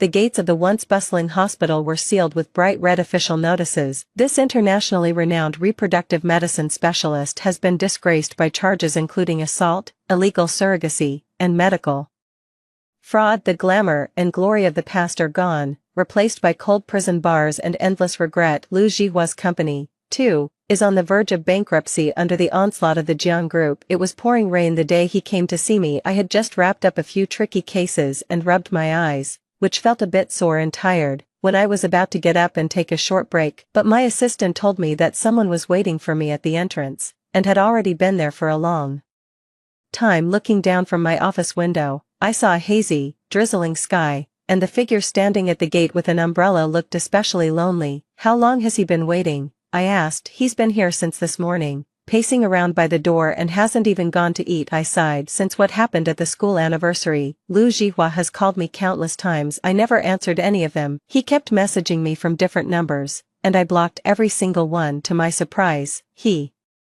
even found out where I worked and showed up at my office. I took Lu Jihua to a nearby coffee shop. As soon as we sat down, he couldn't wait to speak. Wan, I was the one who reported Yan Dan's hospital for illegal surrogacy, and her son isn't even mine. She had it coming. Can you forgive me? I looked calmly at the battered man standing before me. The once proud and spirited Lu Jihua now looked weathered and worn, his eyes filled with remorse and pleading. Wan, I know I was wrong. In my past life, I wronged you. I deceived you for 50 years. You were so good to me, taking care of me tirelessly all that time, right up until my last moment, and I still treated you like that. I'm truly not even human, but I was deceived too. If Yan Dan hadn't altered the report, we would have had children and lived a happy life together. So, I sent her to prison. She had it coming. I know there's still something between us. Can we start over? I'll spend the rest of my life making it up to you. I swear I'll treat you well. His voice trembled, thick with emotion, as if he were about to kneel before me the very next second. I listened quietly to everything he said, but I felt no stir in my heart. The love and hate from my past life had long since settled into dust. The man he was now was nothing more than a stranger with no connection to me. Lu Jihua, do you really think there's still a place for you in my heart? That's a little too full of yourself. My voice was calm, but it carried a sharp, confrontational chill. In my past life, I truly loved you. During those 50 years of being child-free, I kept telling myself it was real love, but, in the end, so-called love was nothing more than a delusional lie. And in this life, I have a husband who loves me, and an outstanding son. My life is happy and fulfilling. As for the so-called making it up to me, it means absolutely nothing to me. As for what you call starting over, that's even more ridiculous. From the day we were reborn, there was never any possibility between us. My tone was firm. Without the slightest hesitation, Lu Jihua's face went deathly pale in an instant, but he still refused to give up. Wan, I know you're still angry with me, but you can't let the mistake I made completely erase everything I feel for you. 50 years, we've been through so much together. Haven't you felt even a trace of affection for me? Dare you say you don't have even a little feeling for me? Do you feel a little reluctant to leave? I already sent Yan Dan to prison for your sake. Why are you still holding on to the past? Between us, can't we just, are we starting over? Yan Dan had stood by Lu Jihua for 30 years, and he could turn around and send her to prison just like that. A man like that was exactly the same as in my previous life, just as cold and heartless, turning on people without a second thought. I frowned at him. Lu Jihua, do I really need to be any clearer than this? What happened between us is long in the past now. It's already been put behind us. I don't resent you. I don't miss you. And I don't have any feelings for you at all. Yan Dan had it coming, that much is true, but what makes you think that once she's been punished, we should get back together? Lu Jihua refused to believe it. With red-rimmed eyes, he looked at me. Wan, I don't believe you don't have any feelings for me anymore. We spent 50 years together, doesn't that mean anything? Compared with your 30 years with Jiang Qinhan, or are you still worried about Jiang Minan? Are you afraid that if Jiang Minan turns out not to be my child, I'll treat you the way I did in my past life, and then, right, Wan, I won't. I really know I was wrong. I strongly felt that there was no way to communicate with Lu Jihua. I was too tired to say any more, so I got up to leave, but Lu Jihua grabbed my hand and wouldn't let go, rambling in panic like a cornered dog. Wan, I don't believe you'd fall for someone else. You married Jiang Qinhan just to make me angry too, didn't you? Jiang Qinhan is several years older than you. I know you don't like older men, so there's no way you actually have feelings for Jiang Qinhan, right? The more he spoke, the more agitated he became, even dropping to his knees, crying uncontrollably. Wan, I have nothing left in this life. You're all I have. Please don't leave me, okay? I'm begging you, let's start over. I'm the one who's truly right for you. You and Jiang Qinhan will never be happy. I had no choice but to call the police again. Jiang Qinhan came to the police station to pick me up. After hearing what had happened, he was so furious that he nearly took a swing at Lu Jihua on the spot. I hurriedly stopped him and said, "Come on, old Jiang, you're really something, at your age, and still this hot-headed." Jiang Qinhan said angrily, "He keeps pestering my wife. How could I not be mad?" Seeing the angry look on his face, I couldn't help but think back to the first time I met Jiang Qinhan. Back then, I had just started working at the law firm and was often pulling late nights. On my way home from work, a few thugs had set their sights on me, and Jiang Qinhan came to my rescue as a good Samaritan. I never would have thought that being a good Samaritan could run in the family. Jiang Minan's temperament was exactly the same as his father's. At Jiang Qinhan's insistence, the police made Lu Jihua promise not to harass me again. Lu Jihua, I'm warning you, stay away from my wife. If you keep hounding her, I won't let you get away with it. I let out a helpless sigh and gave Lu Jihua one last warning. Let it go, free yourself, and free me too. From now on, let's go our separate ways and have nothing to do with each other ever again. After saying that, I turned and left with Jiang Qinhan. The next time I heard from Lu Jihua was 6 months later. A call came in from an unfamiliar number. When I answered, I heard a voice that was both strange and familiar. Wan. Please come to the hospital and see Jihua. He has cancer, and he doesn't have much time left. It was Lu Jihua's mother, my mother-in-law in my past life. Although Lu Jihua wronged me in my past life, his mother had always been fairly kind to me. After much thought, I still went to the hospital. The ward was thick with the smell of disinfectant. Lu Jihua lay in the hospital bed, his face sallow, thin as a rail. I recalled the last few years of my previous life, which I spent almost entirely by Lu Jihua's hospital bedside. By then, my mother-in-law had already passed away, and I was the only one taking care of Lu Jihua. To keep up with his medical expenses, I worked several odd jobs while looking after him at the hospital. I was often so exhausted I could barely stand, and I ended up ruining my own health too. But Lu Jihua kept it from me and secretly left the hidden inheritance to his son. Wan, you're here. Lu Jihua's voice was hoarse, so weak it was almost inaudible. This once energetic and confident man had now been reduced to a shadow of himself by illness. When he saw me, a flicker of light passed through his cloudy eyes. He struggled to lift his hand, but it fell back limply. His mother sat by the bed, her eyes red-rimmed, choking back sobs as she said, Wan, Jihua he's already in the late stage of cancer, the doctor said. Looking at Lu Jihua lying on the hospital bed, barely clinging to life, I was overwhelmed with mixed emotions. In my previous life, he didn't die of cancer until he was in his 70s. In this life, it was actually 20 years earlier. Wan, Lu Jihua said laboriously, I know I've wronged you. It was my fault in our last life, and now I'm getting my comeuppance, but I regret it so much. I regret not cherishing you properly in my last life, and I regret giving you up in this one. Wan, if we could live this life over again, would you still stay with me? He looked at me, his eyes full of hope. No, I shook my head and mercilessly shattered his fantasy. No matter how many times I get a second chance, I could never be with you again. You've never changed. Not in the last life, not in this one. You've always only chosen what benefits you most, so even if there were a next time, I still wouldn't believe you'd change. The light in Lu Jihua's eyes died out, and his face turned ashen. I have one last favor to ask. Could you take care of me again, just like you used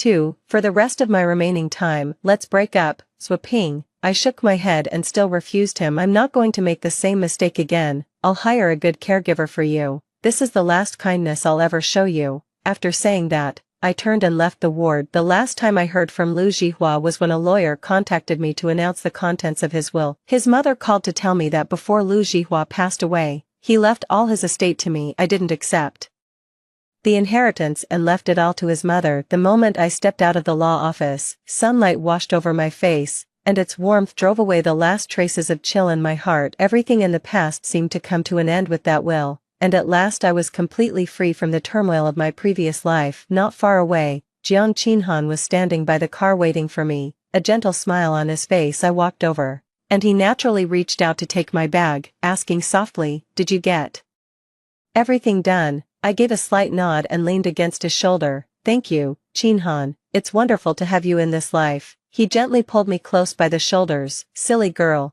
being able to marry you is my greatest blessing." A warm current surged through my heart. I had wasted 50 years in my past life. In this one, I had a husband who loved me and an outstanding son, calm and beautiful. This was what it truly meant to be a winner in life. Story 2. I had been with Hu Changyan for 10 years. His brothers privately laughed at him for insisting on keeping a mute girl by his side. Hu Changyan said indifferently, "She can't talk, so she can put up with more than others." Even when he brought someone home, I remained indifferent. Finally, he lost his composure and went crazy. What he didn't know was that I was bound to a mute girl system. As long as I didn't speak in his presence for 10 years, I could get one wish and 100 million yuan bonus, and this wish of mine had never had anything to do with him. The moment I turned the key to open the door lock, I felt something was wrong. The haphazardly placed strange high-heel shoes at the entrance and the messy living room all indicated the same thing. I calmly squatted down to tidy up the shoes. When I looked up again,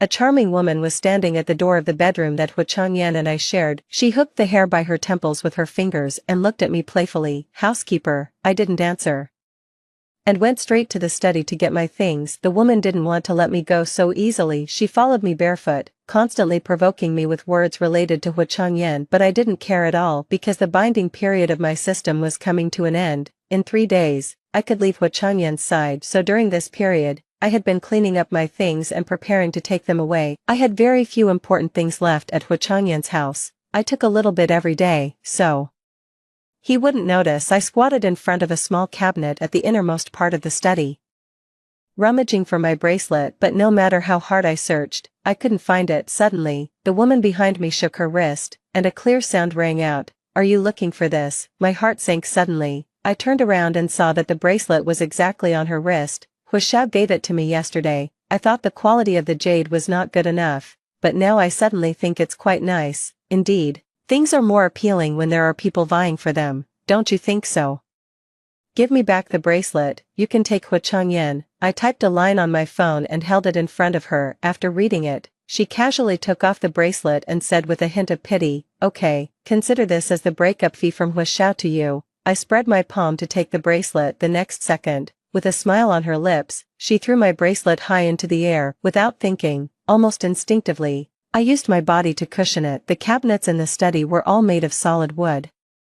My back hit the sharp corner of the table hard. The extreme pain made me forget to breathe for a moment. I lay there, hunched over, unable to move, tightly clutching the bracelet that I had protected at the last moment before it hit the ground. The loud noise woke up Hu Changyan, who was still sleeping. He had a terrible case of getting up anger. His voice reached us before he did. "What's all the noise?" His steps stopped at the door. Seeing me lying on the ground with a pale face, he mockingly laughed. "Aren't you always the most generous? I just brought Lulu back to stay for one night, and you're so jealous that you fought with her." The woman called Lulu, as if seeking credit, put her arm around his. "No, it's not like that. I accidentally almost dropped the bracelet just now." This young lady rushed over to stop it from breaking. "Bracelet?" Hu Changyan raised an eyebrow, walked over and squatted down beside me, trying to take my bracelet, but he couldn't pry my hand open no matter how hard he tried. Fine beads of sweat appeared on my forehead. I gritted my teeth and desperately shook my head at him. His features were cold and stern, and when he got angry, he looked particularly sinister. "I told you to let go." Hu Changyan could take anything from me,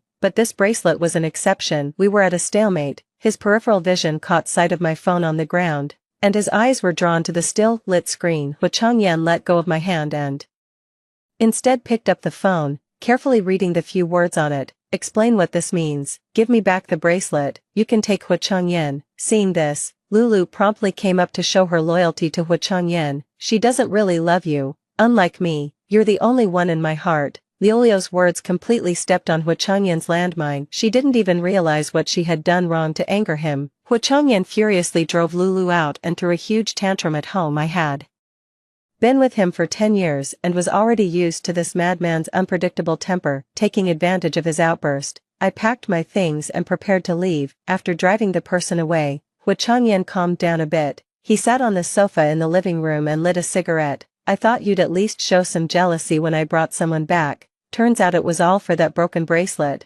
Even though my brother has been dead for 10 years, I still can't compare to a bracelet of his. Right, I paused at the entrance, shook my head slightly, and then strode away. It wasn't that he couldn't compare, but rather that in my heart, there was never any comparison between them. 10 years ago, I suddenly lost my voice and could no longer speak. I silently followed Hu Changyan, being available to him at any time and in any situation. I watched him constantly go in and out of various entertainment places, with the people around him changing one after another. He wanted to use these things to provoke me, but I remained silent. Just like my voice. One day, he was drinking with some second-generation rich guys. They teased Hu Changyan about his strange taste, keeping a mute girl by his side. Hu Changyan looked at me in the corner, who had an extremely low presence, and sneered, "It's precisely because she can't talk that she can put up with more than others. Besides her, who else can tolerate me like this?" After hearing this, those people burst into knowing laughter. I lowered my head even more, silently counting down the days of the system binding. I had never liked Hu Changyan. If it weren't for that wish, I would feel disgusted to stay by his side for even one more day, and that wish had never been related to him. I took the bracelet, bought a bouquet of flowers,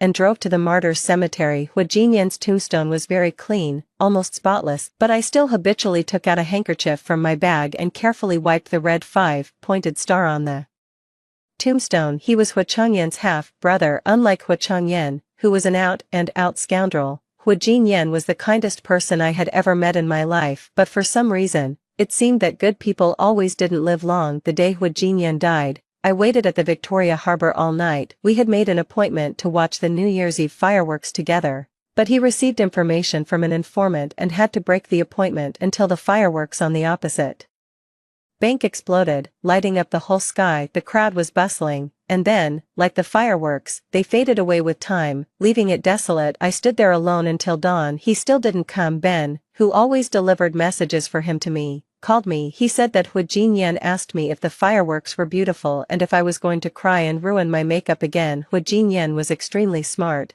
He could even predict what would happen after his death, only he didn't anticipate my obsession. Heaven wants to separate lovers and cut short the lives of good people. Then I will go against it. Uncle Lee, who was in charge of the cemetery, happened to see me and greeted me. "Miss Wan, I've been seeing you here quite often recently." I nodded and smiled in response. Yes, in a few more days, I could bring him home. Because my wish was to revive Hu Changyan. After leaving the cemetery, I didn't go back to Hu Changyan's house. Instead, I went to the small flat that Hu Changyan and I had bought together before his death. We had almost spent all our savings to buy this place when Hu Changyan died. It was just a rough, cast house. Over the years, I had been living frugally and used my salary to decorate the house bit by bit. Every carpet, every table and chair, and every warm lamp was purchased according to our preferences. As long as he came back, this place would become a real home. In the quiet night, the rapid knocking on the door was particularly harsh. I got up and saw Hu Changyan holding a wine bottle through the peephole.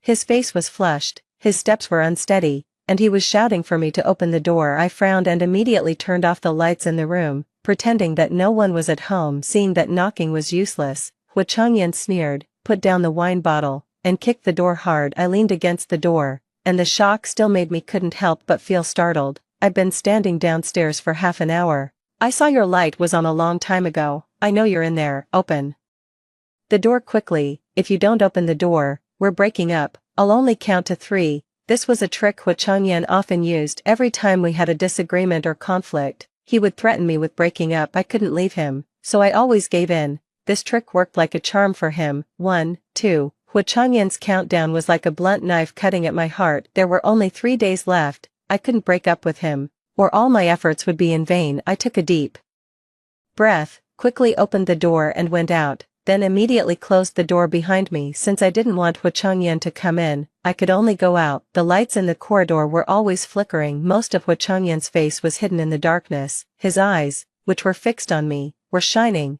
and his tone sounded much more cheerful. I knew you wouldn't leave me. He was tall and big, and with one hand, he could easily block me in the corner behind the door. The strong smell of alcohol made me a bit uncomfortable. I turned my head away to avoid his show of affection. Hua Changyan's movement paused, as if thinking of something. He laughed softly. Could it be that in front of my brother's house, you want to act like a chaste woman for him to see? He always spoke so harshly. Even though I tried my best not to listen, I still couldn't help but have the urge to slap him. I have to say, you two were really a perfect match back then. One pretended to be aloof and refused to be with me, but after my brother died, she came running to me like a dog, and she's been with me for 10 years. The other pretended to be aloof and refused to recognize my father, insisting on being a cop, and in the end, he died and didn't even leave a single bone. What if, you think if my brother knew down there that I still got you, what kind of expression would he have? Well, I really couldn't hold it in. When Hua Changyan was about to continue, I slapped him across the face. I was so angry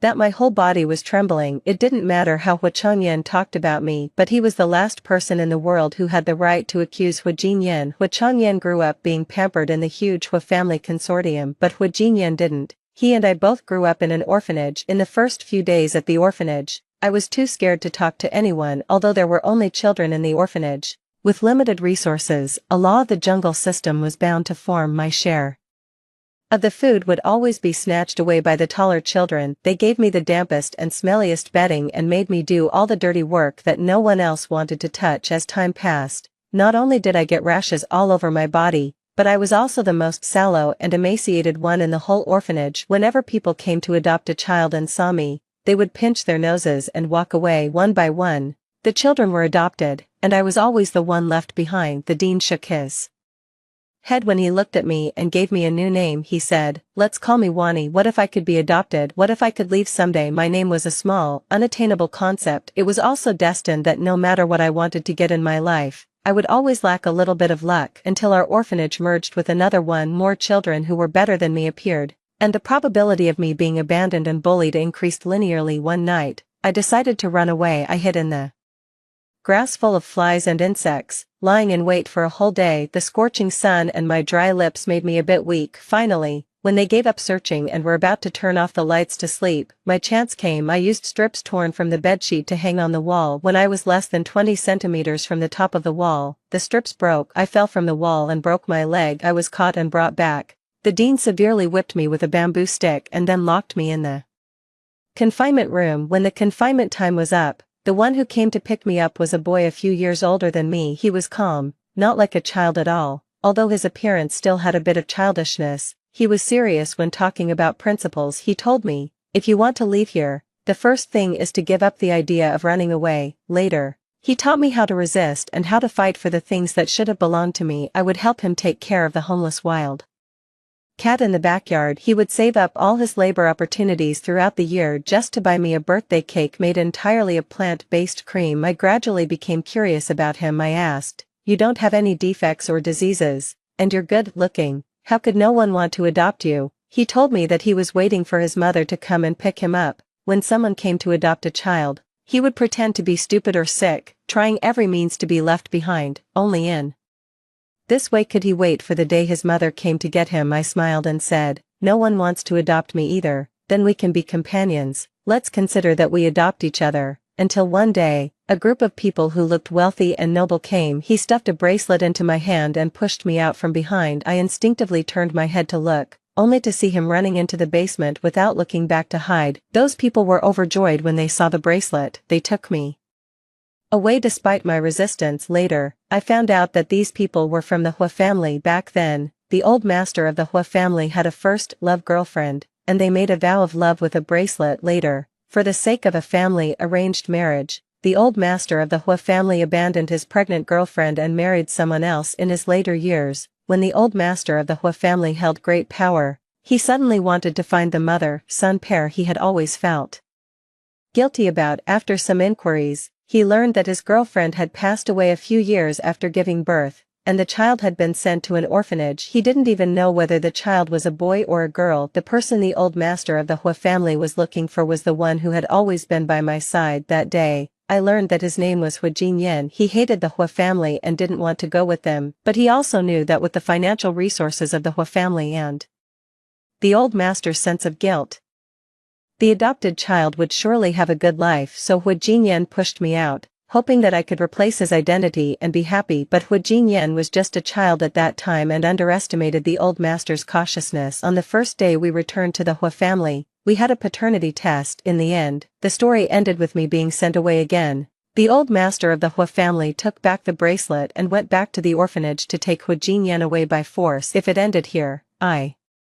might have felt it was a kind of completeness. Some warmth, once temporarily possessed, would save me thousands of times in countless cold and dark nights. But if it were held in the palm all the time, it would burn through the skin and make me feel unbearable pain. My name is Wani, the Wani who always lacks a bit of luck. At the age of 19, in order to save money for tuition and living expenses, I took a break from school and worked at a 24-hour convenience store in Simsha Sui. It was my turn to work the night shift that day. When handing over the shift, my colleague told me, "It doesn't seem very safe in this area recently, be careful when you're alone, the alarm is under the table." I said okay verbally, but I didn't really take it to heart. The convenience store was very quiet late at night, only the ticking of the clock could be heard. The doorbell rang, and I instinctively said, "Welcome." It was only when I smelled the faint smell of blood in the air that I realized something was wrong. The string in my heart immediately tensed up. I stood at the cash register, my hand already on the alarm under it. The man was wearing a dark red spotted shirt that was a common item among the local gangsters, with a loose casual suit on the outside. His forehead was sweating,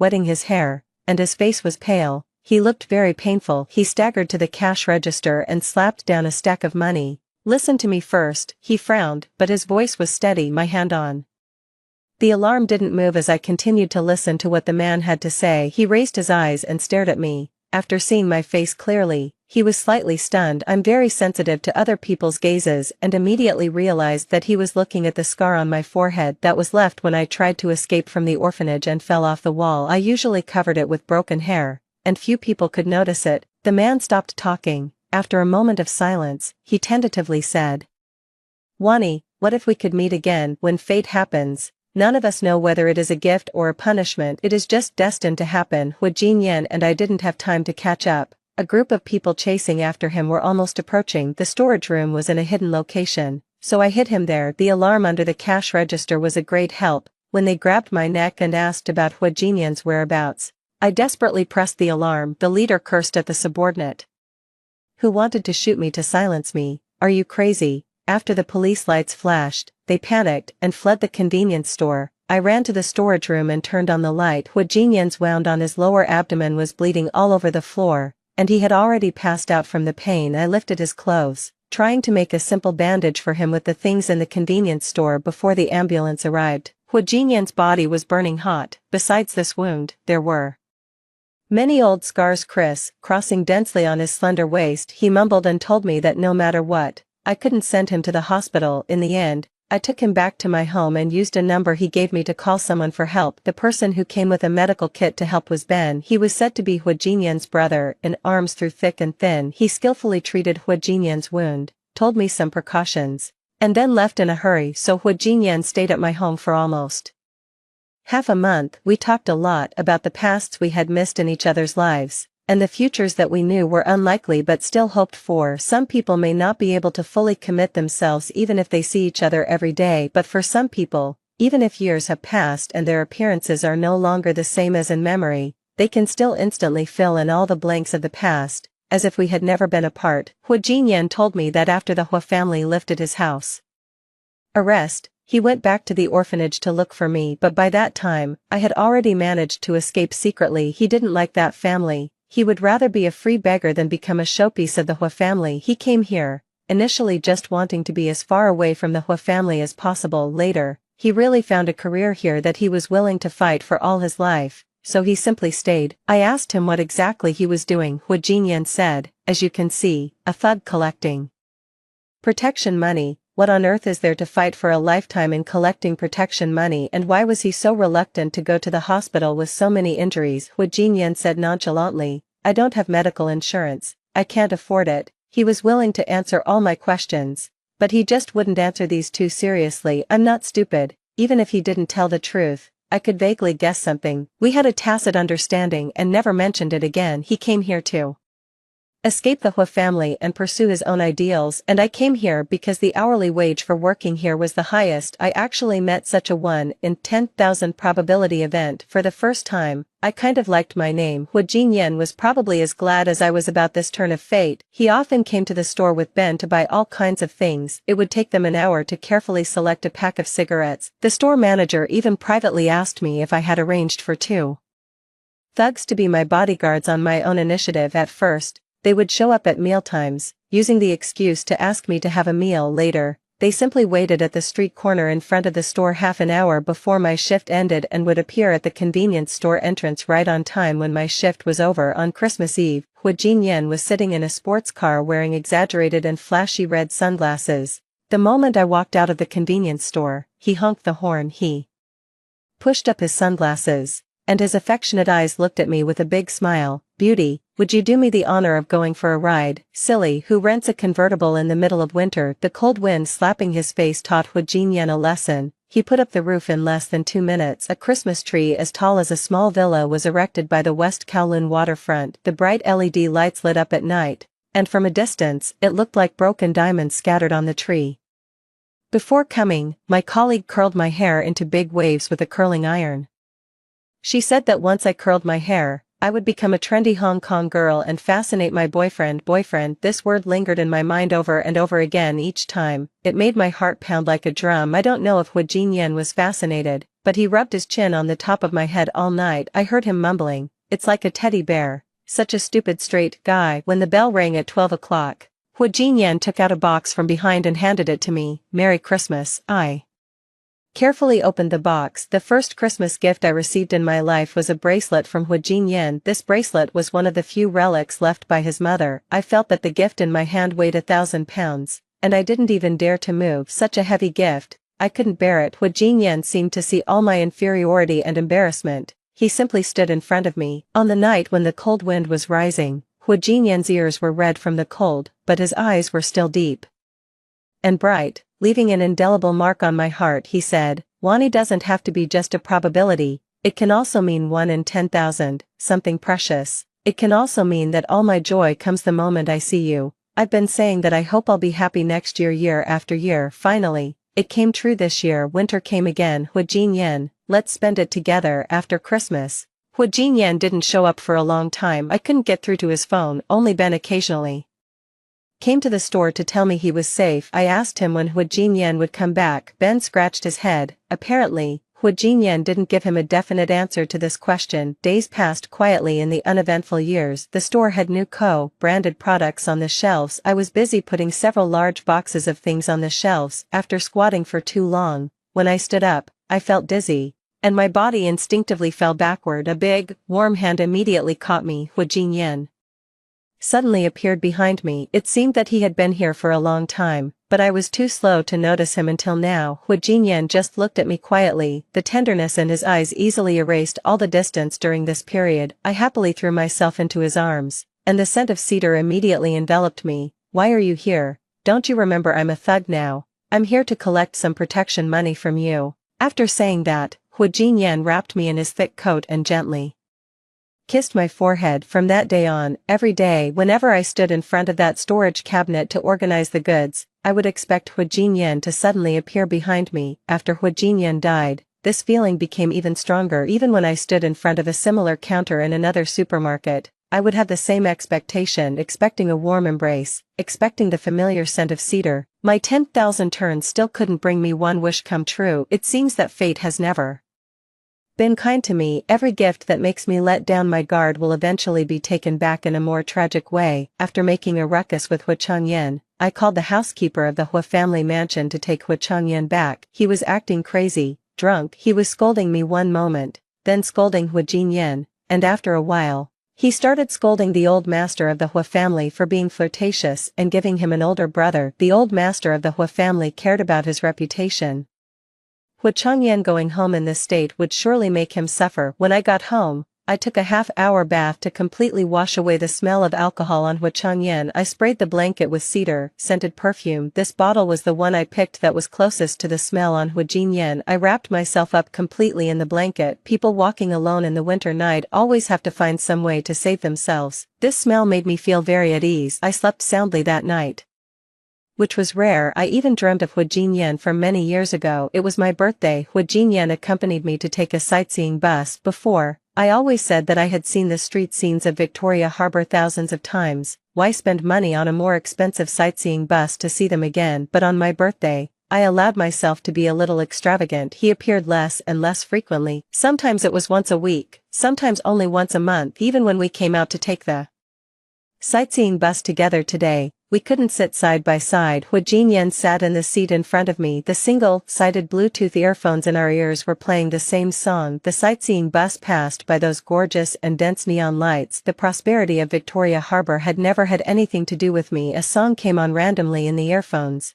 Two heartless people, like lonely chicks, getting through hardships for now. In the bitter sea, not alone, at least we've relied on each other. Hu Jinyan's appearance once made me feel that I had some kind of connection with this world, neither deep nor shallow. But now that he was sitting right in front of me, I felt that the distance between us was even farther than the dozen-year separation before. My sixth sense has always been very accurate. Only later did I understand that this distance was death, separation in the first half of life, and death in the second half. If there really is a time when bitterness gives way to sweetness, I really don't know what kind of sweetness could be worthy of this bumpy journey. When I woke up early the next morning, I booked a flight ticket. I wanted to go to Victoria Harbour, to Kowloon, and to that convenience store in Tsim Sha Tsui. The closer it got to the day Hu Jinyan was supposed to come back, the more flustered I became. As soon as the plane landed, dozens of messages from Hu Changyan popped up on my phone instantly. Hu Changyan thought that as his girlfriend, I should be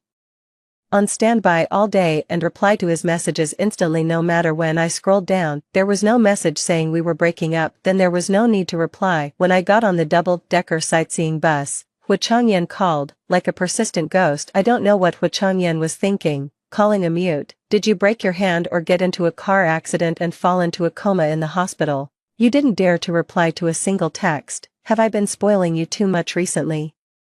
Wani, I suddenly felt that Hu Jinyan owed me a lot. For his sake, I endured his foul-mouthed and crazy younger brother for 10 years. Hu Changyan was talking to himself on the other end. Seeing that I didn't respond, he suddenly burst out, "Are you dumb? Say something." After the outburst, there was a deathly silence. Hu Changyan's short-circuited brain finally came back to normal at this moment. He coughed twice. "Remember to reply to me. Send me your current location, I'll come find you."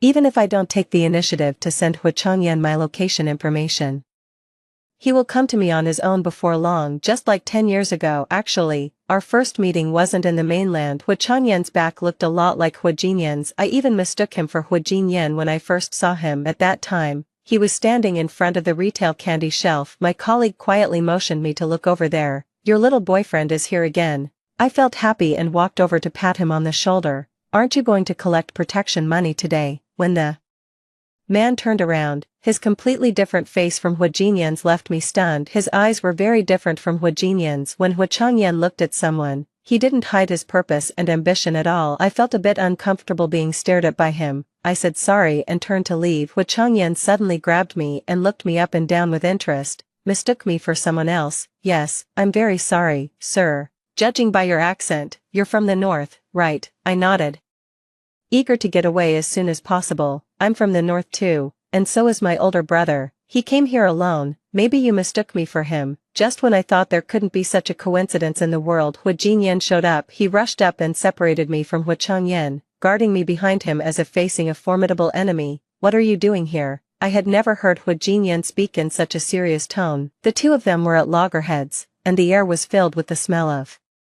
gunpowder. Hu Changyan leaned lazily on the shelf and smiled at us. "Just came to see what kind of good life my illegitimate brother is living here." He turned to look at me behind Hu Jinyan and pressed his business card under a chocolate on the shelf behind him. "Little girl, people should aim high, why don't you come with me? Remember to call me. Hu Changyan was naturally my nemesis ever since he showed up here. Everything had quietly changed. Hu Jinyan's injuries started to become more and more numerous, and he went out more and more frequently. I knew that his missions had become more dangerous. The most serious time, Ben called me and asked me to go to a private hospital. Ben stood outside the ward and told me to be prepared, even though I nodded in agreement. When I entered the door and saw the person lying quietly on the bed, the defenses I had built up so high collapsed instantly. Hu Jinyan's face was pale without a trace of blood, looking like he was asleep or perhaps dead. I was at a loss, panicking and not knowing which way to turn. I broke down and cried bitterly on the white bedspread. Finally, Ben just couldn't bear to watch any longer. He knocked on the door and said to Hu Jinyan with a speechless look on his face, "Are you done acting crazy?" I looked up blankly and met Hu Jinyan's triumphant eyes. I was really angry with him. It was too much to take a joke to this extent. Even if it was Hu Jinyan who was joking, it wasn't allowed. But that time, Hu Jinyan really almost died. He was seriously injured and sent to the hospital. He was lucky to be snatched back from the brink of death. Seeing that I was really planning to ignore him, Hu Jinyan got a little anxious. Every movement tugged at his wound, making him grimace in pain. I gave in and sighed. "Before you go to do something very dangerous in the future, you have to tell me, and don't pretend to be dead to deceive me again." Actually, I already had an idea of what he was doing, but I couldn't tell him not to go anymore. Hu Jinyan wasn't just mine. He was a hero who had to protect many people. Hu Jinyan nodded seriously. "Then, do you have time on New Year's Eve?" "Yes, let's meet at Victoria Harbor. I have something very important to give you." "Okay, see you then." On the way back from the hospital, a black car blocked my way. Hu Changyan rolled down the car window and looked at me, propping his head up. "You've been refusing to call me, so I had to come find you." Ever since the first meeting, Hu Jinyan had told me to be careful of his younger brother. Hu Changyan was scheming. Whatever his brother liked, he wanted to snatch it away. His morbid desire to win had long blinded his eyes. I didn't bother to pay attention to the olive branch Hu Changyan extended to me again because of his ridiculous desire to win. He stared at me with a smile as I left and shouted after me, "Let's make a bet. You'll regret it soon." Hu Changyan was really right. A month later, I went to him. I pestered him and stayed by his side because Hu Jinyan had died that day. Ben gave me Hu Jinyan's will. They would write a will for their families before each mission. Hu Jinyan's will was always written to me because he had no other family. The will was a thick stack. Each one was written in the moments when he was risking his life. At many moments in the past that I didn't know about, I had almost lost him, and this last time, Hu Jinyan was a bit unlucky and couldn't come back to me. Ben said that the last mission was urgent, and the will was in the form of a recording. The background sound on the other end was a bit noisy. It took Hu Jinyan a long time to speak. "Wani, I'm sorry I broke my promise again. I feel guilty for making you worried these days, but I thought that when I came back this time, I could seriously tell you what I've been doing. If I can't come back, I'll tell you here. I'm a police officer. 2 years ago, we found out that there was a collusion among black market merchants, drug dealers in this area. To completely eliminate them, the team asked me to go undercover as a thug. We've already raided 4 of their hideouts. There's only 1 left. After this mission is over, I'll report to the team and take a good vacation. Let's go back to our hometown together. I'll pay for your tuition. I also bought a house in our hometown, which was meant for you." I took out the property ownership certificate that was at the bottom of the stack of wills. Hu Jinyan suddenly chuckled. "After all, your household registration is there. It's not easy to move it here." I couldn't help but laugh through my tears. "At that time, we'll decorate it together, buy our favorite furniture together, and live together." Hu Jinyan took a deep breath, a little nervously. "Wani, I like you." The recording ended. I stood in a crowded place, listening to the last sentence over and over again. It never snows in Victoria Harbor, but I suddenly thought that at this moment, there should be a heavy snowfall. To accuse the unfair world on my behalf for taking the life of a good person too soon. But it doesn't matter. I will go against the will of heaven and bring Hu Jinyan back. On the last day of the mission, I waited by the clock for the bell to ring at 12. The pendulum swung, and 12 o'clock passed. I immediately sent Hu Changyan a breakup message and blocked him. When the sky was getting slightly bright, I asked Ben out. It was time for the truth that had been a secret for 10 years to be revealed.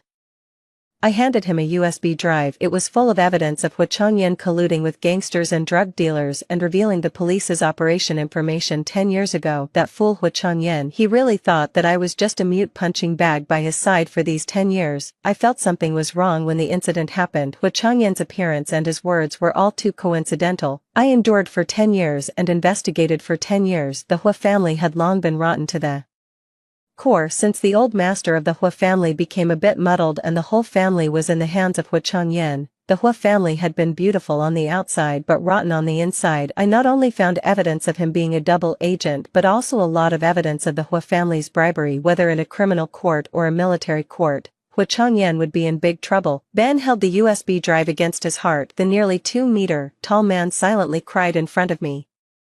"Thank you, heaven's justice is manifest. There's no reason for good people to die in vain." That crazy Hua Changyan, after I blocked all his contact information, he flew over and found me directly. He used the same old trick and blocked me with his car on the street. I turned to leave, but he opened the car door, got out, and quickly walked a few steps to tightly wrap his arms around my waist. "Why are you breaking up? How could you be willing to break up with me?" Hua Changyan's breath landed on my ear, making me feel a chill. I struggled hard to break free from his embrace and turned around to slap him hard. Hua Changyan wasn't on guard, and this slap made him stagger and almost lose his balance. He covered half of his face and stared at me in disbelief. "Wani, why?" I took a deep breath and said, "Save your questions for the lawyer. I think you'll be very busy soon." Hua Changyan grasped the wrong point. He almost didn't listen to what I said but was very pleasantly surprised and rushed up to grab my shoulders. "Wani, you can talk now. When the system found me for the mission, it asked me to choose a side effect. I chose not to speak. For some people, even one more word is too much, but for some people, thousands of words are not enough." Hua Changyan was the former. I had nothing to say to him, so I simply chose to be a mute. I slowly held Hua Changyan's fingers word by word.